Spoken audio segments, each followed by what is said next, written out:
The rain came down in sheets so thick that Alara could barely see the apothecary sign swinging violently outside the window. She stood at the counter, grinding dried moonflower petals into powder, her hands moving with the practiced rhythm of someone who had done this 1,000 times before. The storm had been raging for 3 days now, unusual even for the mountain village of Grey Hollow, and the villagers whispered that it was an omen. Alara didn't believe in omens, but she believed in the voice she heard sometimes when she touched certain stones, certain old things that everyone else insisted were nothing more than dead rock and forgotten metal. Her mentor, Old Maris, had warned her never to speak of it, never to let anyone know that she could hear what others could not. In a world where magic had been declared extinct for 3 centuries, where the mere suggestion of arcane ability could mean execution, silence was survival. The door burst open with such force that bottles rattled on their shelves. A man stumbled inside, drenched and gasping, his dark cloak plastered to his body. He was tall, broad-shouldered, with sharp features that seemed carved from the same stone as the mountains surrounding the village. But it was what hung around his neck that made Alara's breath catch in her throat. A pendant of black stone, smooth and oblong, pulsed with a rhythm that matched a heartbeat. To anyone else it would look like nothing more than a polished rock on a leather cord, but to Alara it sang.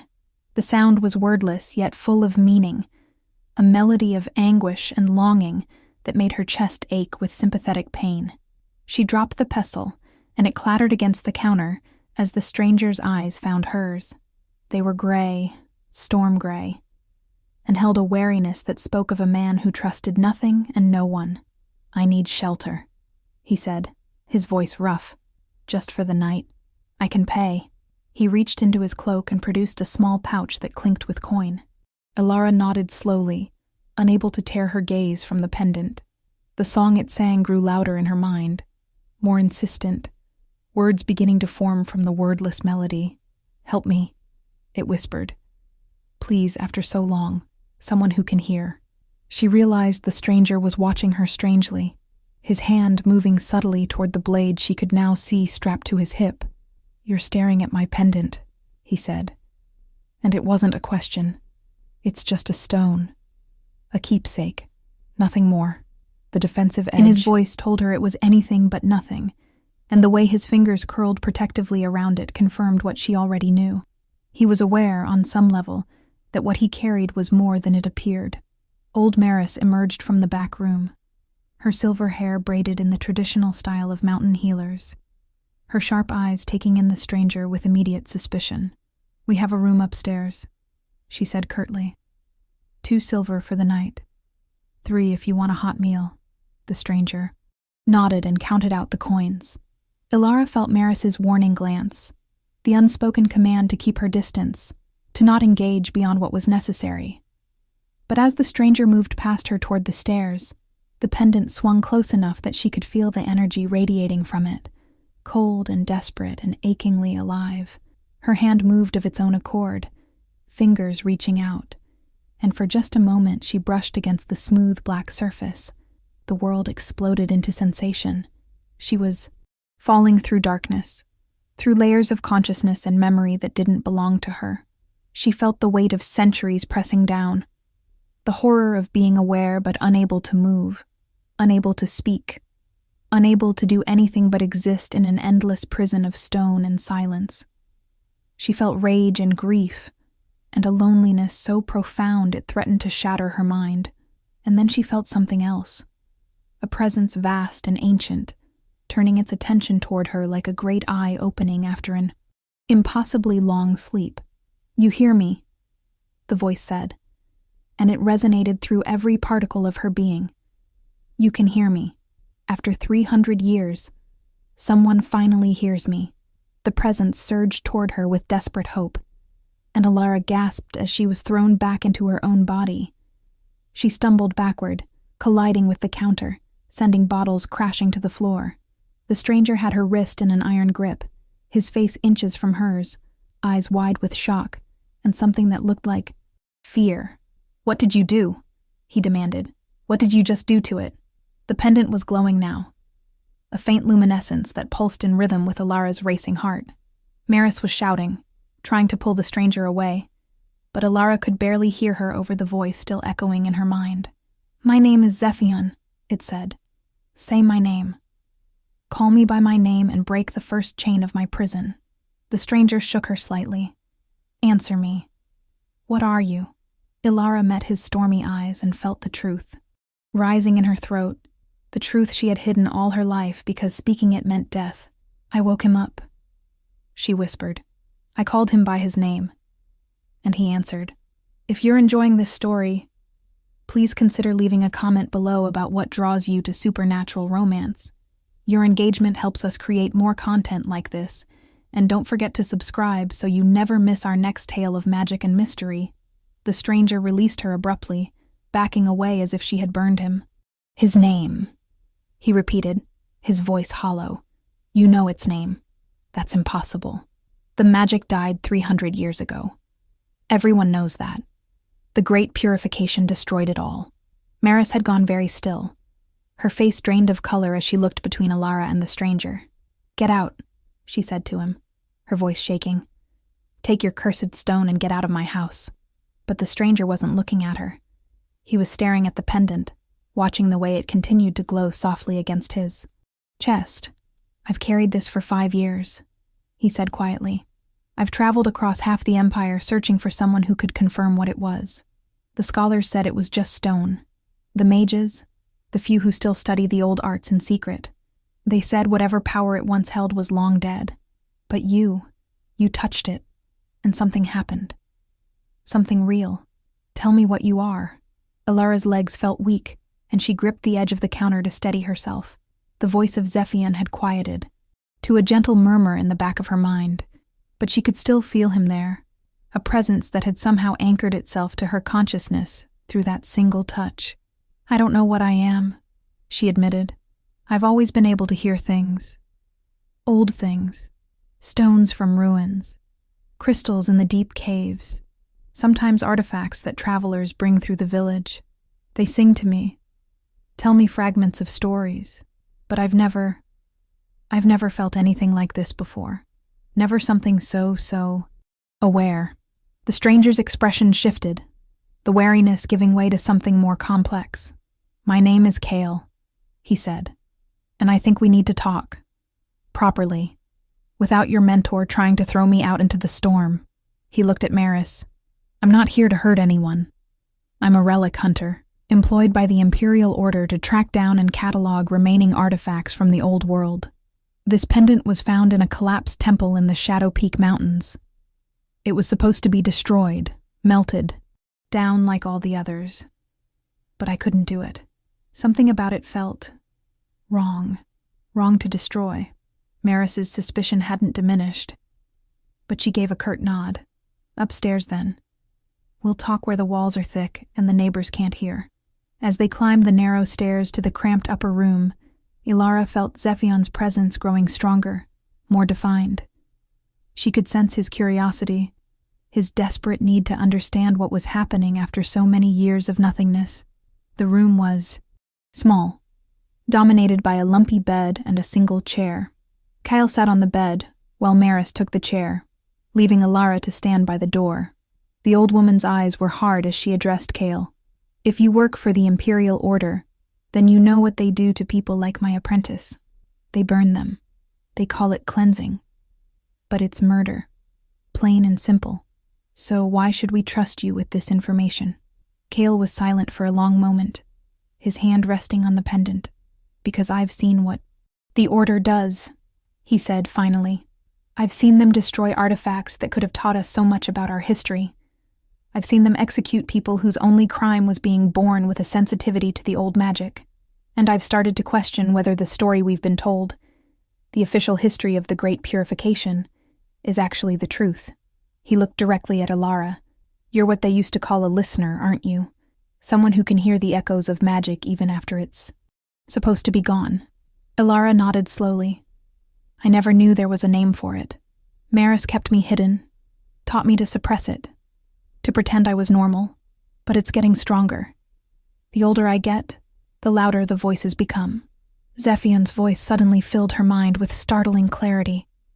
Tell them the truth, Ilara. Tell them that the great purification was a lie.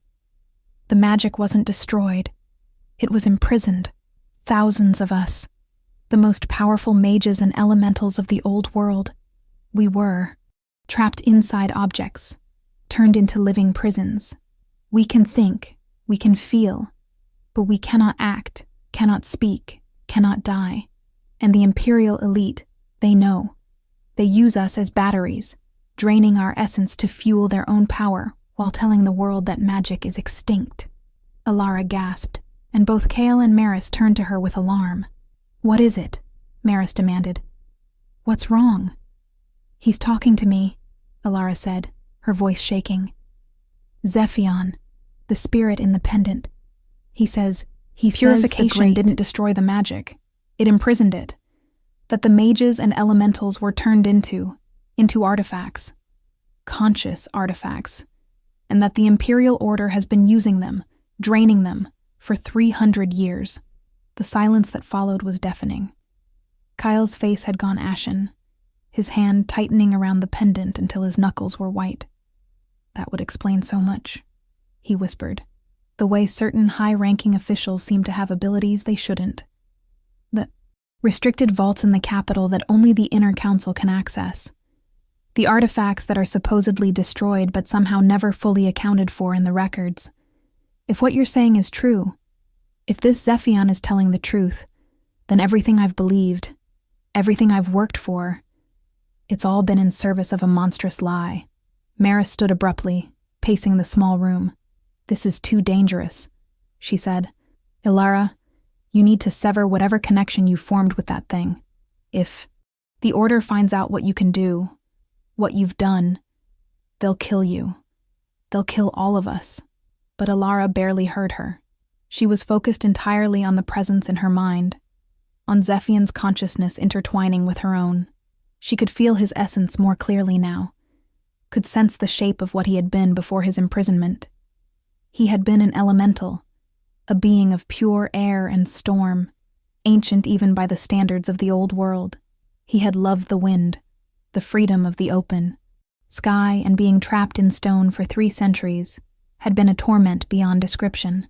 Yet there was no malice in him, no desire for revenge despite everything he had suffered, only a deep, aching longing to be free, to exist again in truth, rather than this half-life of awareness without agency. Can you help him? She asked Kyle suddenly. You know the Order's secrets, their methods. Is there a way to free him? To free all of them? Kyle looked at her as if she had suggested they storm the Imperial Palace single-handedly. Free them, he repeated. Do you understand what you're asking? If there are truly thousands of imprisoned mages and elementals scattered across the Empire, breaking whatever spell binds them it would be catastrophic. The power that would be released, the chaos. We have no idea what would happen, but the alternative is to leave them suffering forever. Ilara shot back, surprising herself with the vehemence in her voice. They're people, Kale. Or they were. They're conscious beings trapped in endless torment. How can we know this and do nothing? Zephion's presence swelled with emotion, gratitude and hope, and fear all tangled together. She speaks truth, he said in her mind, but she does not understand the cost. Freeing us will not be simple. The bindings are complex, layered with blood magic and ancient pacts. And I am not the being I once was. 300 years of imprisonment have changed me, diminished me, even if you could break my chains. Completely. I do not know if I could survive as more than a shadow of what I was. The conversation stretched long into the night, the storm outside finally beginning to abate as the 3 of them talked in hushed, urgent tones. Kyle shared what he knew of the Order's inner workings, the hierarchies and secrets that most citizens never glimpsed. He spoke of the grand archive in the capital, where the most powerful artifacts were kept, and of the rituals he had witnessed that drew energy from objects that were supposed to be inert. Maris reluctantly admitted that she had suspected something was wrong with the official history for years, that the complete eradication of magic had never made sense to her, but she had been too afraid to voice her doubts. And Alara listened to Zephion's stories of the world before the purification, a world where magic flowed freely, and beings like him existed in harmony with humans, who wielded the arcane arts. As dawn broke over the mountains, pale light filtering through the small window, they reached a decision. They would search for other artifacts, other imprisoned spirits, and Alara would attempt to awaken them as she had awakened Zephion. Each awakening would strengthen her abilities and provide more testimony to the truth of what the Order had done. Kale would use his position to access restricted records and gather intelligence on where the most significant artifacts were kept. And when they had enough evidence, enough power, they would expose the Order's crimes and find a way to break the bindings on every imprisoned soul. It was dangerous, likely suicidal, but the alternative was to return to their old lives, knowing that thousands of conscious beings suffered in silence while an empire built itself on their stolen essence. Make sure to hit that like button if you want to see where this journey takes our unlikely trio, and drop a comment telling us what you think Zephion's true form might look like when he's finally freed. The first artifact they sought was in a traveling merchant's possession, a ring of tarnished silver that Alara had heard singing weekly when the merchant passed through Grey Hollow 2 months prior. Kale tracked the merchant to a town 3 days' journey west, and they left under the pretense that Alara was accompanying him to a larger city to purchase rare herbs for the apothecary. Maris saw them off with worry etched deep in her weathered face, making Alara promise to return safely. As they traveled, Alara became increasingly aware of Zephion's presence. Not as an intrusion, but as a constant companion. He observed the world through her senses, marveling at the changes 3 centuries had wrought on the landscape. Sometimes he would share memories with her, fragmentary images of how a particular valley had looked when rivers ran differently, or how a now barren hillside had once been covered in forests of trees that no longer existed. Kyle watched these exchanges with fascination and a growing tenderness that surprised Alara. He asked questions constantly, wanting to understand the nature of her connection with Zephion, the mechanics of how a human consciousness could merge with that of an ancient elemental. "You're braver than you know," he told her one evening as they camped beneath a canopy of stars. "What you're doing, opening yourself to him like this, it could destroy your mind. The human psyche wasn't meant to contain 2 awareness. But it doesn't feel like 2, Alara tried to explain.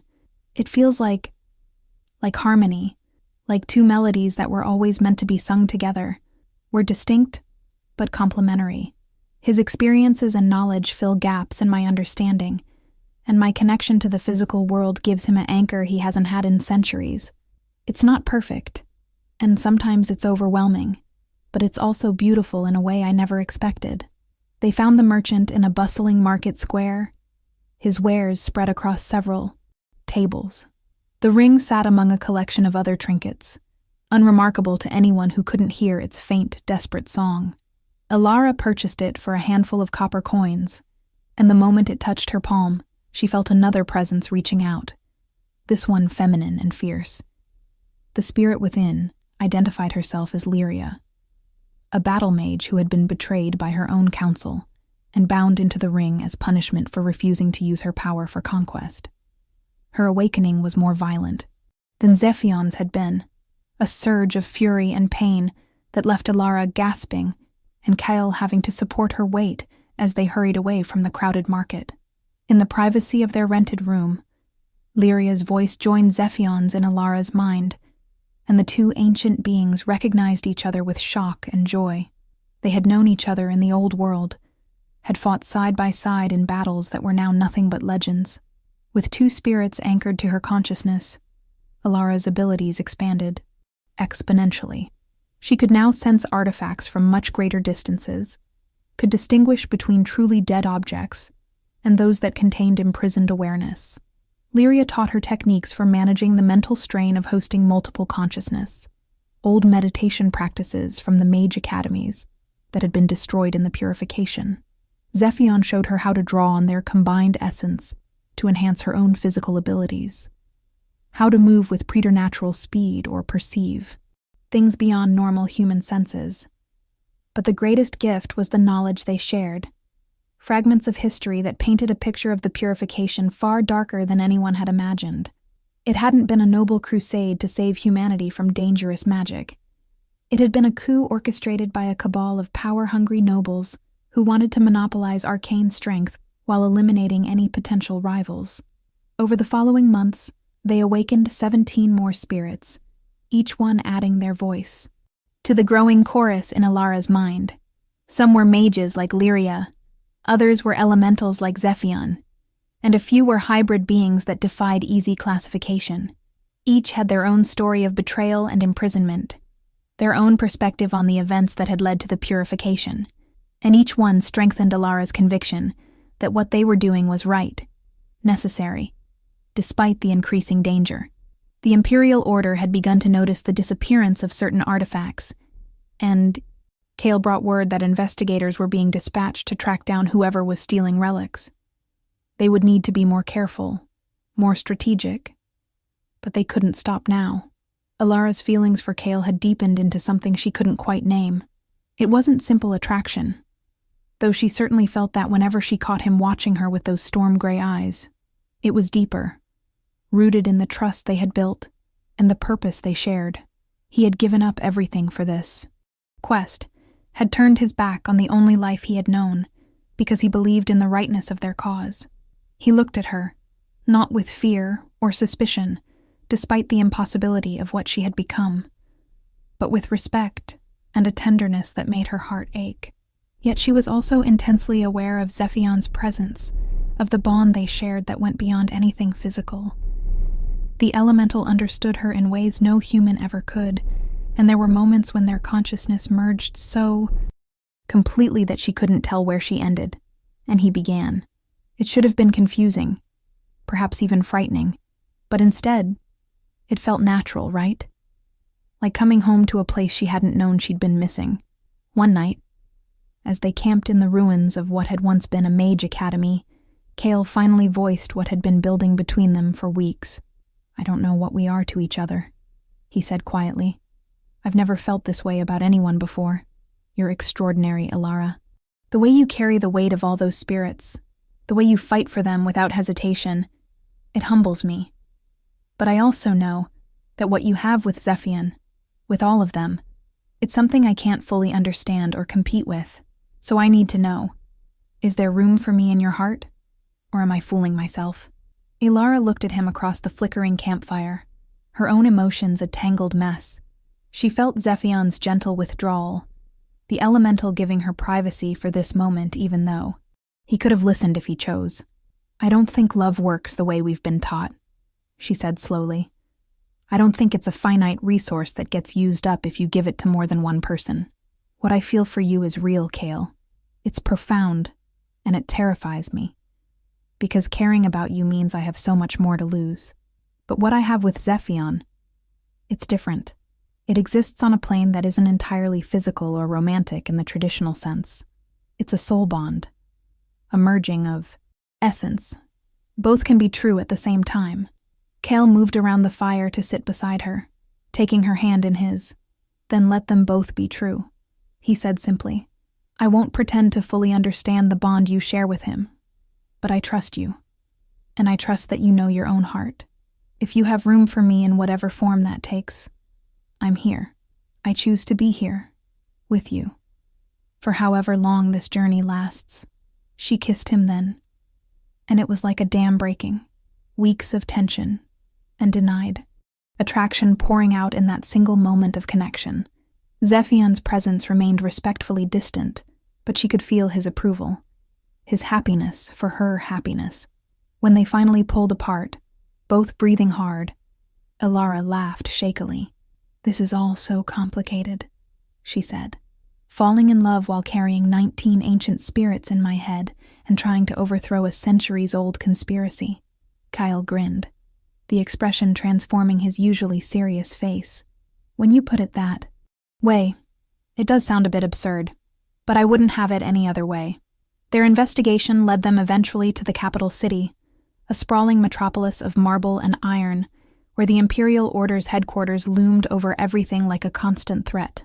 Kale had maintained contact with certain colleagues who shared his growing doubts about the Order's true nature, and through them he gained access to restricted archives that revealed the full scope of the horror. There were thousands of artifacts scattered across the Empire, each one containing an imprisoned spirit. The most powerful were kept in a vault deep beneath the Order's central tower, subjected to regular draining rituals that siphoned their essence to fuel the abilities of the Inner Council. The documentation was meticulous, detailed records of which artifacts produced the strongest energy, and how frequently they could be harvested before the spirit within began to fade. It was systematic, industrial, the magical equivalent of livestock farming, and it made Alara physically ill to read about it. Subscribe to our channel for more stories that explore the boundaries between love, magic, and justice. We post new supernatural romances every week. But the archives also contained something else, something that changed everything. There were journals, centuries old, written by the original architects of the purification. They detailed the ritual that had been used to bind the spirits into objects, a massive working that had required the deaths of 100 innocent people to power it. But they also described a theoretical counter-ritual, a way to break all the bindings at once by creating a resonance cascade. If someone with the right abilities could connect to enough awakened spirits and channel their combined power in a specific pattern, it could shatter the chains on every imprisoned soul simultaneously.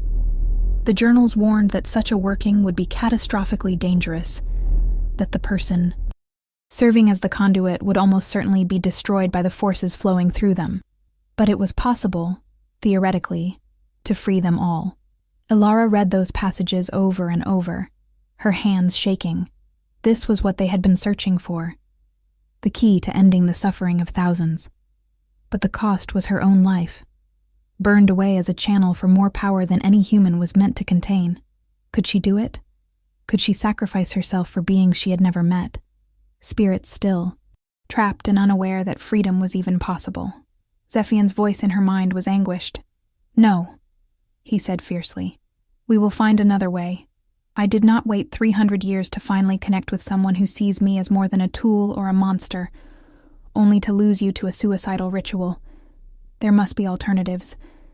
Lyria and the others joined their protests, all 19 spirits united in their refusal to let Alara destroy herself for their sake. But as she sat in the quiet archives, Kale, sleeping fitfully in a chair nearby, Alara knew in her heart what she would have to do. Not yet, not until they had exhausted every other option.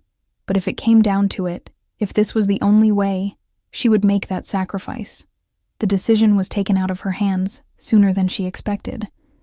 The Order's investigators had been more thorough than they realized, and through a combination of informant reports and magical tracking, they identified Kale as the source of the artifact thefts. Guards came for him in the night, dragging him from their rented room before Alara could react. She woke to find herself alone, a note on the table in Kale's handwriting. "They know about me, but not about you. Run. Find another way. Don't let my capture be in vain." The note was signed with a simple, "I love you," that made tears stream down her face. Zephion and the others urged her to flee, to preserve herself and continue the work. But Alara couldn't leave Kale to face execution alone.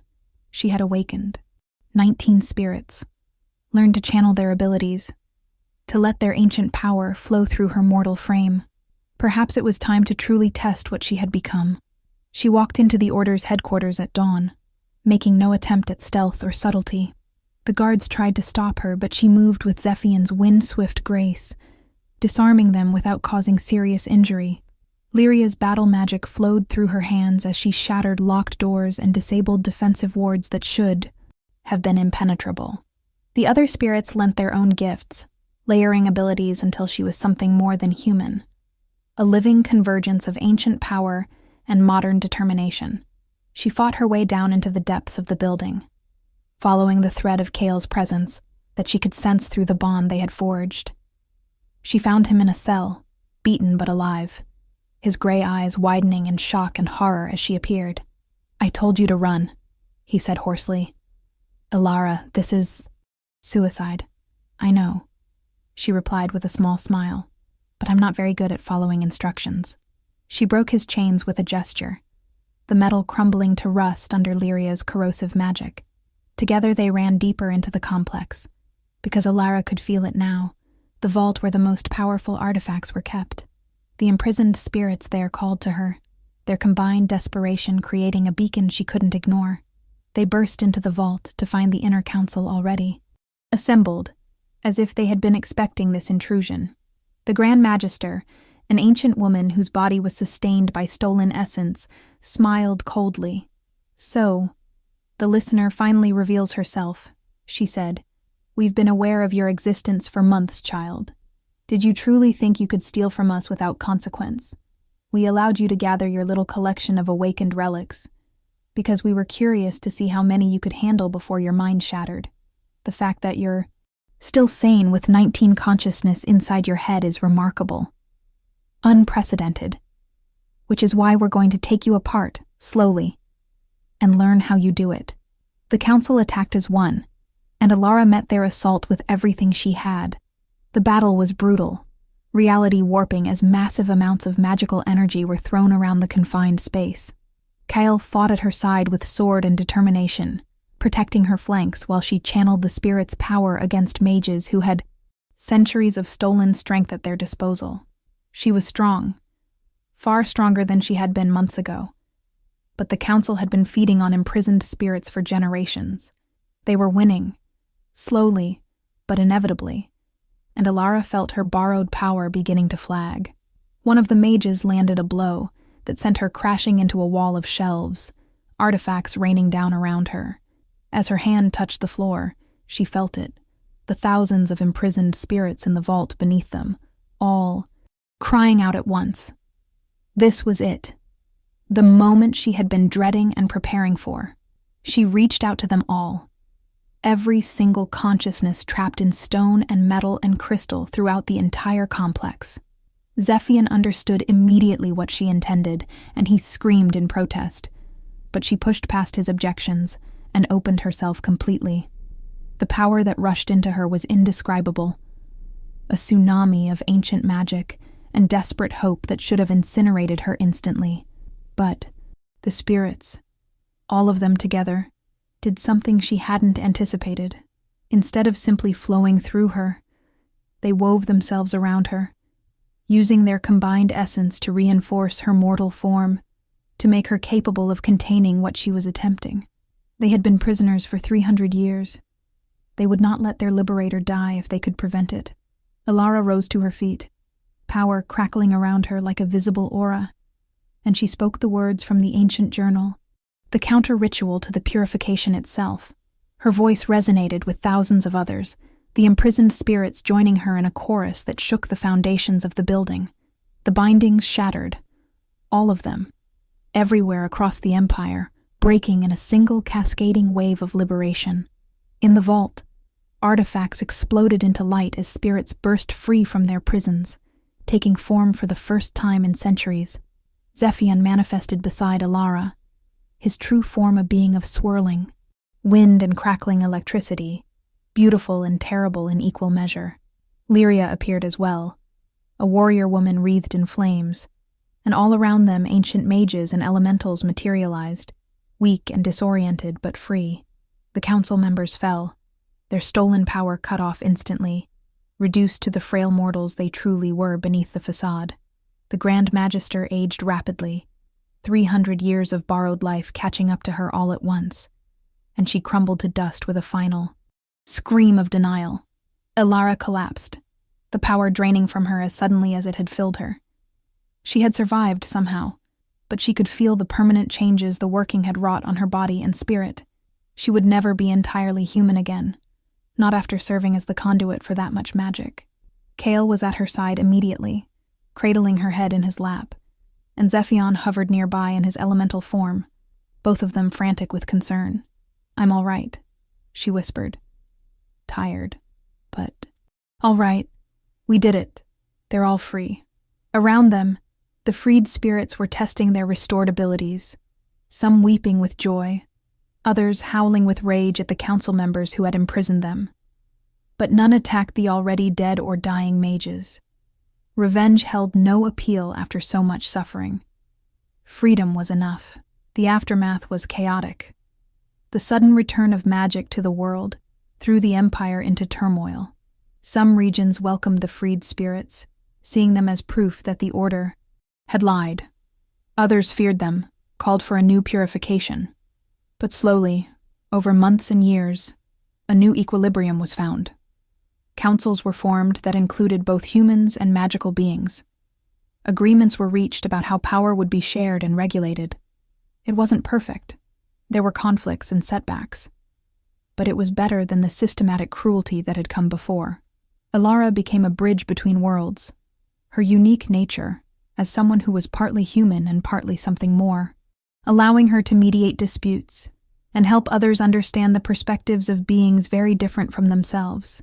Her relationship with Kyle deepened into something unshakable, a partnership built on trust and shared purpose and love that had been tested in the fires of actual warfare. He left the remnants of the Order and devoted himself to documenting the true history of the purification, ensuring that future generations would know what had really happened. And Zephion had regained his full form and power, but he chose to remain close to Alara, their bond too precious to sever, even though it was no longer necessary for his existence. The three of them formed a family of sorts, unconventional and complicated, but genuine. There were difficulties, certainly, navigating the dynamics of loving both a human man and an ancient elemental being, but they approached it with patience and open communication and a willingness to adapt. 5 years after the liberation, Alara stood on a cliff overlooking the sea, Kale's arm around her waist, and Zephion's presence a warm wind at her back. The world had changed in ways both wonderful and terrible, but it was honest now. The lies finally swept away. She thought about the girl she had been, grinding herbs in a mountain apothecary and hearing voices she had been taught to ignore. That girl could never have imagined where her gift would lead, the love she would find in the most unexpected places, the difference she would make. "Do you have any regrets?" Kale asked quietly. She considered the question seriously. "No," she said finally. "It was terrifying and painful, and I nearly died more times than I can count. But I wouldn't change any of it. What we built, what we freed, it was worth everything." Zephion's laughter was the sound of wind chimes and distant thunder. "You called me by name when everyone else said I was dead stone," he said. "You gave me back my existence, gave thousands of us back our lives. How could there be regret in that?" Alara smiled, peace settling over her like a benediction. They had called it stone and dead, but she had called it by name, and it had answered. And that answer had changed the world. If this story moved you, we'd love to hear about it in the comments. What would you do if you discovered you could hear voices in ancient objects? And don't forget to like and subscribe for more tales of magic, love, and the courage to challenge impossible odds. Thank you for experiencing this journey with us, and until next time, may you always listen for the voices that others cannot hear.